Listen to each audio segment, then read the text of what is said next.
شاید تاریخ ایک اور رقم کر رہی ہے کہ حماس کے یہ لوگ جن کے پاس کوئی ملک نہیں ہے، جن کے پاس کوئی ہتھیار نہیں ہے، یہ تاریخ رقم ہوگی، خدا کرے ہمارے آنکھوں کے سامنے ہو، اگر نہیں ہوگی تو لیکن ہماری نئی نسل دیکھے گی اس تاریخ کو۔ بالکل نہتے تھے، بے بس تھے، کمزور تھے، وہ تائید ازدی کے سہارے، وہ صرف اپنے رب کی تائید کے سہارے یہ جنگ بھی۔ قوم مرنے کے لیے آمادہ ہو جائے، جو قوم موت کا تعاقب کرے، موت کو چیز کرے، اس کو کوئی نہیں مار سکتا۔ اور وہی امریکہ کی للچائی ہوئی نگاہیں اب ہمارے دیش پہ بھی پڑ رہی ہے، وہ ہمارے دیش کو بھی اپنی ایک چھاونی یہاں بنانا چاہتا ہے۔ ایک لمبے عرصے سے غزہ اور ویسٹ بینک دو کھلی ہوئی جیلیں بنی، ہر چیز کے لیے وہ ڈیپینڈنٹ ہے اسرائیل۔ 1948 سے پہلے یہ عجیب قوم تھی جو پورے خطے میں آباد تھی۔ 1948 میں پورے مغرب میں، پورے یورپ میں اپنے جرم کی سزا فلسطینیوں کو یہ دی کہ وہاں سے یہودیوں کو اٹھا کر لائے اور وہاں بسا دیا۔ اور یونائٹڈ نیشن جو اس لیے بنایا گیا تھا کہ انسانوں کے درمیان یا ملکوں کے درمیان جو ظلم و زیادتی ہوگی تو انصاف فراہم کرے گا، اسی یونائٹڈ نیشن نے اس بات پہ دستخط کر دی کہ یہ جو فلسطین ہے یہ اسرائیل اور فلسطینیوں کے درمیان تقسیم ہے۔ 1967 کی تقسیم ہوئی، لیکن آج تقسیم کہاں سے کہاں پہنچ گئی آپ کے سامنے۔ میں اس تاریخ میں نہیں جاؤں، میں آپ کو یہ بتانا چاہتا ہوں، تفسیر کے ایک دوسرے رخ کو بتانا چاہتا ہوں۔ وہ یہ رخ ہے کہ مجھے یہ کہتے ہوئے ایک طرح سے مسرت ہوئی ہے۔ آپ کہیں گے اتنے غم کا ماحول ہے، آپ مسرت کی بات میں مسرت یہ ہو رہی ہے کہ یہ جنگ اسرائیل ہار چکا ہے، اور اسرائیل کے بڑے بڑے دانشور اور یورپ کے بڑے بڑے انٹلیکچوئلز یہ بات کہہ رہے ہیں کہ سوشل میڈیا کی جنگ ہار چکی ہے۔ سوشل میڈیا نے جو نیریٹو سیٹ کر دیا ہے فلسطینیوں کے حق میں، اس کا مظاہرہ اگر آپ کو دیکھنا ہے، میں ابھی 1 مہینہ امریکہ میں رہ کر آیا، اسی درمیان یہ جنگ ہوئی۔ کوئی ویکینڈ ایسا نہیں تھا جس میں ہزاروں لوگ نیو یارک کی سڑکوں پر، شکاگو کی سڑکوں پر، ڈلس کی سڑکوں پر، فلوریڈا کی سڑکوں پر، لاس اینجلس کی سڑکوں پر، واشنگٹن کی سڑکوں پر نہیں نکل رہے۔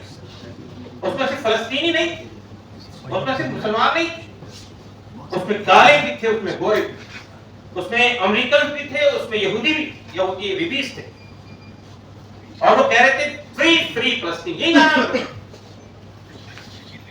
اور پھر آپ نے یہ دیکھا ہے ہمارے ملک میں، جب مجھے یہ سن کر وہاں سے یہ خبر ملی کہ یہاں پر ایک مظاہرہ کرنے کی کوشش کی گئی جنتر منتر پہ، تو مظاہرہ نہیں کرنے دیا گیا، پروٹیسٹ۔ ہماری حکومت نے جو یہ کہتی ہے کہ ہم اس معاملے میں ہماری پالیسی نیوٹرل ہے، ہم دونوں کے پکش میں ہیں یا دونوں کے ساتھ ہیں، اس حکومت نے جنتر منتر پہ جو جہاں پہ ہم لوگ ہر وقت پروٹیسٹ کرتے ہیں مختلف معاملوں، وہاں پر اگر لوگ پروٹیسٹ کرنے گئے تو وہاں سے لوگوں کو اٹھا کر گاڑیوں پر کر کے اٹھا کے لے گئے۔ اور مجھے یہ دیکھ کر تعجب ہوا کہ وائٹ ہاؤس کے سامنے جو مظاہرہ ہوا اس کو اٹھا کر لے گئے، سمبولک مظاہرہ کہ وہاں چھوٹے بچوں کی لاشیں ہیں، وہاں پہ چھوٹی چھوٹی گڑیاں رکھی گئی اور بچوں کو ڈپٹ کر رہی ہے، وہاں پہ یعنی بائیڈن کے خلاف نعرے لگ رہے ہیں، وہاں کی پارلیمنٹ کے اندر فلسطین کے حق میں تقریریں ہو رہی ہیں، وہاں پہ بھی کل ارہن عمر نے ایک پروپوزل، ایک بل پیش کیا ہے کہ جو 320 کروڑ کا ڈالر کا جو پیکیج دیا جا رہا ہے اس کو روکا جائے۔ میں وہاں سے لندن آیا، ابھی آپ نے سنا ہوگا دنیا کا سب سے بڑا مظاہرہ، سب سے بڑا پروٹیسٹ کہیں ہوا تو لندن میں 50 لاکھ لوگ لندن کی سڑکوں پہ نکلے، پورا لندن جام، اور ان کے ملکوں کا رویہ وہ آپ کے سامنے ہے۔ امریکہ ڈالر بھیج رہا ہے، امریکہ ہتھیار بھیج رہا ہے، سب سے پہلے اسرائیل کے اس آتنکواد کے حق میں حمایت کرنے کے لیے امریکہ سے بائیڈن آئے، فرانس سے میکرون آئے، اور برطانیہ سے، یو کے سے فرانس آئے، یہ دینے کے لیے ہم آپ کے ساتھ کھڑے تھے۔ پورا مغرب، پوری مغرب کے ممالک، پورے یورپین کنٹریز اور پورا ویسٹرن کنٹریز اسرائیل کے ساتھ کھڑے تھے۔ کل مجھے یہ دیکھ کر بڑا تعجب ہوا کہ پہلی بار کینیڈا کے پرائم منسٹر نے سیز فائر کی اپیل، اور ایک امریکی جو اس تحریک میں آگے ہیں انہوں نے کہا یہ جنگ ہم جیت گئے، یہ جنگ ہم نے جیتی ہے. حماس تو وہاں لڑ رہے ہیں، فلسطین تو وہاں لڑ رہے ہیں، لیکن ہم نے جو سڑکوں پہ نکل کر ان کے حق میں آواز اٹھائی، آج دنیا مجبور ہے ہماری آواز سننے کی.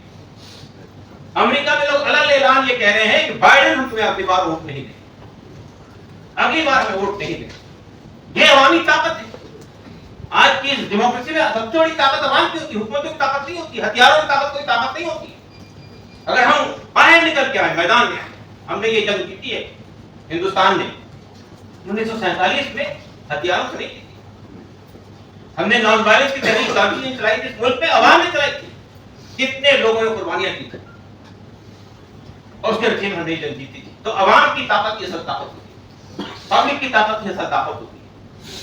میں جب وہ غریب مناظر دیکھ رہا ہوں، جب ہم وہاں کے ویڈیوز دیکھتے ہیں، بچہ دم توڑ رہا ہے، ماں دم توڑ رہی ہے، لیکن الحمدللہ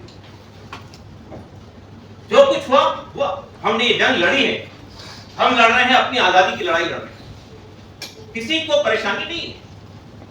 یہ جو کہا جا رہا ہے کہ حماس نے آفت لا دی ہے پورے فلسطینیوں کے اوپر، آپ یہ بتائیے مجھے کوئی ایک آدمی فلسطین میں، اتنے فلسطین میں نمائندے کھڑے ہیں، پریس کے لوگ کھڑے ہوئے ہیں، وہاں سے خبریں بھیج رہے ہیں، کوئی ایک آدمی فلسطین میں ایسا ہے، چاہے وہ ویسٹ بینک میں ہو چاہے غزہ میں ہو، جس نے یہ کہا ہوگا کہ حماس نے ہمارے پر مصیبت لائی کھڑی کر دی. ایک مغربی دانشور نے، ایک مغربی انٹلیکچوئل نے یہ بات کہی کہ حماس افراد کا نام نہیں ہے، حماس جو ہے وہ لوگوں کا نام نہیں ہے، حماس ایک آئیڈیالوجی ہے جو ختم نہیں ہوتی. اور یہ جو آج القسام بریگیڈ کی آپ بات سنتے ہیں، وہ القسام بریگیڈ میں کون لوگ ہیں؟ وہی 75 سالوں میں جو لوگ مارے گئے ہیں، انہی کے بچے ہیں، یتیم بچے. جن لوگوں کو آپ ختم کر رہے ہیں، جن چھوٹے چھوٹے بچوں کو آپ چھوڑ کے جا رہے ہیں، وہ کل کیا بنے گے؟ جن کے ماں باپ ختم ہوں، جن کا کوئی پرسان حال نہیں. ایسے کتنے لوگ ہیں اس وقت فلسطین میں جن کا کوئی پرسان حال نہیں ہے. جب وہ بڑے ہوں گے، جوان ہوں گے، تو کیا کریں؟ یہ جو لڑائی ہے یہ آکوپیشن کے خلاف لڑائی. ہم ہمیشہ، دنیا کے لوگ ہمیشہ یہ بات کہتے ہیں کہ آکوپیشن، کسی بھی ملک پہ جا کر ناجائز قبضہ کر لینا یہ غلط ہے، اس کو خالی کریں. یہ لڑائی جو ہے فلسطین اور اسرائیل کے خلاف جو لڑائی ہے، وہ افراد کی لڑائی نہیں، وہ قوموں کی لڑائی نہیں ہے. وہ لڑائی دراصل آکوپیشن کے خلاف ہے. ہماری زمین پہ جو قبضہ آپ نے کیا ہے وہ خالی.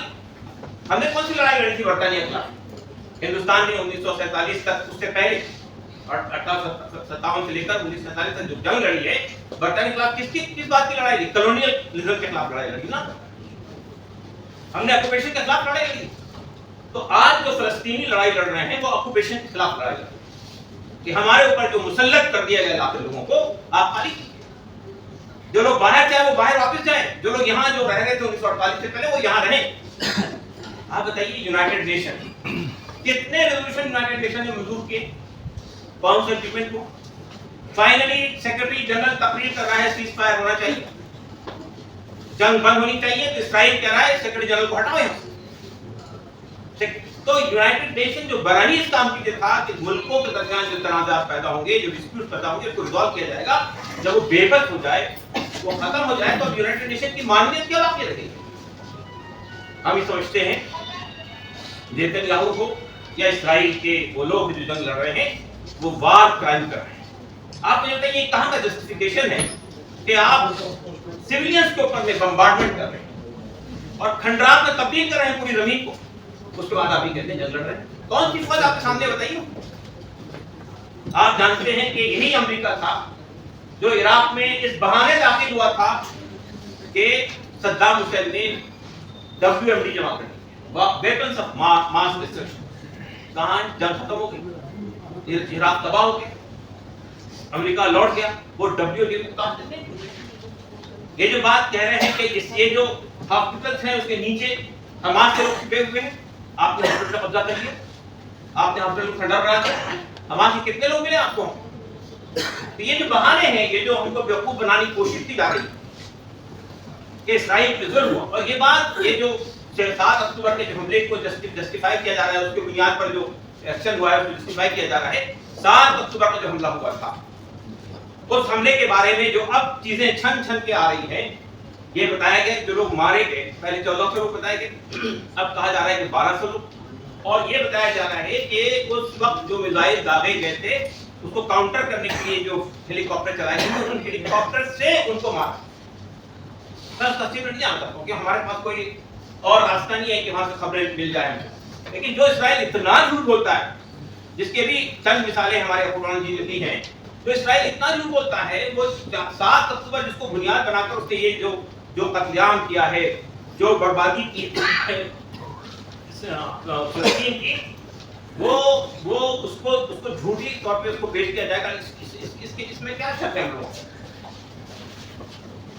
آپ مجھے بتائیے کہ جس اسرائیل کے بارے میں پوری دنیا سمجھتی تھی اس کا انٹیلیجنس سسٹم اتنا مضبوط ہے کہ وہاں پرندہ بھی پر نہیں مار سکتا، سیکورٹی ڈوم بنے ہوئے، اس اسرائیل میں 5000 میزائل حماس داغ دے، ان کے اندر گھس کر ان کے لوگوں کو گرفتار کر لے، قیدی بنا لے، اور اسرائیل کی بے بس ہو جائے، تو پھر اس اسرائیل نے جو اپنا پوری دنیا پہ وہ بنا رکھا تھا روب، وہ ختم ہو گیا۔ یہ بات آسانی سمجھ میں نہیں آ سکتی۔ یہ دوسرا پہلو ہے جس سے ہم کو غور کرنا ہے کہ میں یہ بات آپ سے یقین کے ساتھ کہنا چاہتا ہوں، جو قوم مرنے کے لیے آمادہ ہو جائے، جو قوم موت کا تعاقب کرے، موت کو چیز کرے، اس کو کوئی نہیں مار سکتا، تو کوئی ختم نہیں کر سکتا۔ جو شہادت کی آرزو لے کر میدان میں اترے کہ ہمیں جیتنا ہے یا مرنا ہے، تو دونوں حصے سے کامیاب ہے۔ وہ اپنی زمین کو حاصل کرنے کے لیے مر جائے تو کامیاب ہے، اور وہ جیت جائے تو کامیاب۔ دوستوں اور ساتھیوں، یہ جو ظلم ہو رہا ہے دنیا نے شاید اس سے، یعنی ہم نے سنتے آئے تھے، میں امریکہ گیا تھا 1900 جب یہ 9/11 کا واقعہ ہوا تھا، تو ہم ایک جرنلسٹ کے حیثیت سے امریکی حکومت کی دعوت کو بلائے گئے تھے دکھانے کے لیے، تو ہمارے ساتھ ایک گائیڈ بھی تھا۔ تو آپ جانتے ہیں کہ کانگریس اور وائٹ ہاؤس کے بیچ میں ایک بڑا وہ ہے، اس میں بہت سارے میموریلز بنے ہوئے ہیں، تو ہم لوگ جو ہے ویتنام میموریل پہ گئے، تو وہاں گائیڈ ہم سے کہنے لگا کہ یو نو بردر، یہ on these walls the names which have been inscribed here, they are all the people those who have been martyred in Vietnam War, American soldiers. 50,000 American soldiers شہید ہو گئے تھے ہماری جنگ میں، اور بڑا غمزدہ ہو گیا۔ تو ہمارے ساتھی نے پوچھا ان سے، and brother, you know how many Vietnamese have been killed by you people? 3 million Vietnamese have been killed. جو جنگیں امریکہ نے لڑی ہے دنیا میں، جو دوسری جنگ، تیسری جنگ عظیم ہوئی ہے، کس کو مارا ہے؟ نیوکلیئر ویپنز کس نے چلایا؟ تو انسانی جانوں کی آپ نزدیک کوئی قیمت ہی نہیں۔ آپ یونیورسٹی ہمارے قرآن جی کہہ رہے تھے کہ ہم ان ملکوں میں جاتے تھے، ہیومن رائٹس کی دہائی دیتے تھے، بات کرتے تھے، اب کس کے بعد بات کریں گے؟ ان کی ہیومن رائٹ کی کیا حیثیت ہے؟ کوئی حیثیت ہی نہیں۔ جو ویلیوز ہے، جو قدریں ہیں، وہ صرف کتابوں میں لکھی ہوئی ہے، زمین پر کا کوئی اثر نہیں۔ اور ایک اور بات ہے جو آپ چھن چھن کے آ رہی ہے کہ آخر اس زمین پہ قبضہ کیوں کرنا ہے؟ یہ کہا جا رہا ہے کہ مصر سے یہ کہا گیا، ایجپٹ سے یہ کہا گیا کہ آپ یہ جو غزہ کے لوگ ہیں ان کو سینا کے ڈیزرٹ کے اندر آباد کر دیجیے، ہم اس پہ جو خرچ آئے گا وہ آپ کو دینے کے تیار ہے، اور امریکہ جو آپ کے اوپر جو قرض دیا ہوا ہے ملٹری پر، وہ سب واپس کر کے کہا۔ کیوں؟ اس لیے کہ وہی نیتن یاہو ہے جو آج بیٹھے ہوئے ہیں، وہ ایک نقشہ دکھاتے ہیں گریٹر اسرائیل کا، جس کی زمین جو ہے وہاں سے نکلتے ہوئے عراق اور شام اور اردن ہوتے ہوئے مدینہ اور مکہ تک جاتی ہے۔ وہ یہ امریکہ اور یورپ کی للچائی کی نگاہیں وہاں رکھی ہوئی ہے، اس لیے کہ یہ کہا گیا ہے کہ غزہ کے بارڈر پر بہت بڑی ماترا میں، بہت بڑی تعداد کے اندر گیس اور پیٹرول موجود ہے، جو امریکہ عراق پہ قبضہ کرتا ہے، اس پہ لڑائی کرتا ہے، وہ کس لیے کیا؟ میرا کہنا صرف یہ ہے، مغرب نے اپنے جرم کو جو اس نے کیا تھا یہودیوں کے ساتھ میں ہولوکاسٹ کی شکل میں، اس کو بچانے کے لیے نہیں صرف اسرائیل کو آباد کیا، یہاں بنایا، بلکہ پورے عرب ورلڈ کو پہ ایک چوکی یہاں نصب کرنا چاہتا تھا، تاکہ ہم یہاں سے یہ پورے عرب دنیا اور پوری مسلم دنیا، چاہے ایران ہو چاہے ترکی ہو، اس پر نگاہ رکھ سکیں۔ اور وہی امریکہ کی للچائی نگاہیں اب ہمارے دیش پہ بھی پڑ رہی ہے. وہ ہمارے دیش کو بھی اپنی ایک چھاونی یہاں بنانا چاہتا ہے تاکہ ادھر کی ایسٹرن کنٹریز کو بھی ہم وہ کر سکیں. تو یہ جو امپیریلسٹ فورسز طاقتیں ہیں دنیا کی، وہ اپنے عزائم کے لیے، اپنی جنگوں کے لیے، اپنے ہتھیاروں کی سپلائی کے لیے، اپنی بڑی بڑی فیکٹریوں کے لیے مارکیٹ تلاش کرتے ہیں. انہیں انسانی قدروں سے، انسانی ویلیوز سے کوئی ہمدردی نہیں ہے. انہیں پیسہ چاہیے، انہیں روپیہ چاہیے، انہیں سیاسی پاور چاہیے، انہیں انسانوں پہ قبضہ کرنا چاہیے. تو آج ہمارے ملک میں مجھے افسوس کے ساتھ یہ کہنا پڑتا ہے کہ ہمارے ملک کے بھی 22 شہروں میں، پونا کی میں نے ابھی خبر پڑھی کچھ دن پہلے، اسرائیل کے حمایت میں ریلیاں نکل رہی ہیں، چاہے وہ چھوٹے ہی لوگ. یا ہمارے یو پی کے مکھیہ منتری تلنگانہ میں تقریر کرتے ہوئے کہتے ہیں جو کچھ کیا ہے اسرائیل نے وہ صحیح کیا، اس کی حمایت کرتے ہیں. تو ہمیں یہ سوال ہوتا ہے کہ جو لوگ حکمرانی کے منصب پہ بیٹھ جاتے ہیں، یہاں پہ حکومتیں کرتے ہیں، ان کے اندر انسانیت اگر نہیں ہے تو انہیں حکومت کرنے کا کوئی حق نہیں ہے. دوستوں اور ساتھیوں، ہمارا ملک ہے، ہم جانتے ہیں ٹریڈیشنلی 1992 تک ہم نے اسرائیل کو دودھاواس قائم کرنے کی اجازت نہیں دی تھی ہندوستان کے اندر، اور ہم نے پی ایل او کو اپنا یہاں کنسولیٹ بنانے کی اجازت دی تھی. اس وقت ہمارا اسٹینڈ یہی تھا کہ اسرائیل ایک آکوپائڈ نیشن ہے. نرسمہا راؤ جی کے زمانے میں بائی لیٹرل ریلیشن قائم ہو گئے، اور وہ بائی لیٹرل ریلیشن بڑھتے بڑھتے بڑھتے اب اسٹریٹجک ریلیشن تبدیل ہوئی. اور اب جو طاقتیں یہاں پر رول کر رہی ہے، وہ طاقتیں تو اسرائیل سے یہ جاننے کی کوشش کر رہی ہے کہ آپ کے پاس کیا ہتھیار ہے، کیا ٹیکنالوجی ہے، کیا ایپریٹس ہے کہ ہم انسانوں کے گھروں کے اندر، ان کے دلوں کے اندر، ان کے خاندانی زندگی میں جھانک کر دیکھ کے ڈیوائسز کو وہاں سے لایا گیا. تو آج پوری دنیا میں جتنی اتھل پتھل ہو رہی ہے اس میں اسرائیل کا بڑا میجر رول ہے. اور میں سمجھتا ہوں کہ اسرائیل کسی کا دوست نہیں ہے. اسرائیل بنیادی طور پہ صرف اپنے لیے زندہ ہے. وہ کل بھی، یعنی اگر پاورفل ہو جائے گا تو امریکہ کو بھی آنکھ دکھا سکتا ہے اور یورپ کو بھی آنکھ دکھا سکتا ہے. اسرائیل جو ہے اس پورے خطے کے اندر ایک بے بس کیا ہوا خنجر ہے. تب تک کہ اس کو آپ فلسطین کے اس سے نہیں نکالیں گے، اس وقت تک کہ انسانوں کے بنیادی مسائل حل نہیں. ہم سوچتے ہیں کہ اور شاید پھر ایک معجزہ دنیا میں ہونے جا رہا ہے. میں یہ بات کہتا ہوں، یہ میریکل ہے جام دیال صاحب کہ افغانستان کے نہتے مجاہدین نے پہلے ایک سپر پاور کو ٹھوکر ماری تو اسرائیل کو اس کے ٹکڑے ٹکڑے کر دیا، اور دوسری بار ٹھوکر ماری تھی امریکہ کو. 20 سال کے بعد امریکہ کو نامراد وہاں سے لوٹنا پڑا. شاید تاریخ ایک اور رقم کر رہی ہے کہ حماس کے یہ لوگ جن کے پاس کوئی ملک نہیں ہے، جن کے پاس کوئی ہتھیار نہیں ہے. ہم نے افغانستان میں دیکھا ان کے پاس تو ایک ملک تھا، لیکن یہ تو جیلوں میں بند ہے. یہ تاریخ رقم ہوگی، خدا کرے ہمارے آنکھوں کے سامنے. اگر نہیں ہوگی تو لیکن ہماری نہیں رکھ دیں گے کس تاریخ.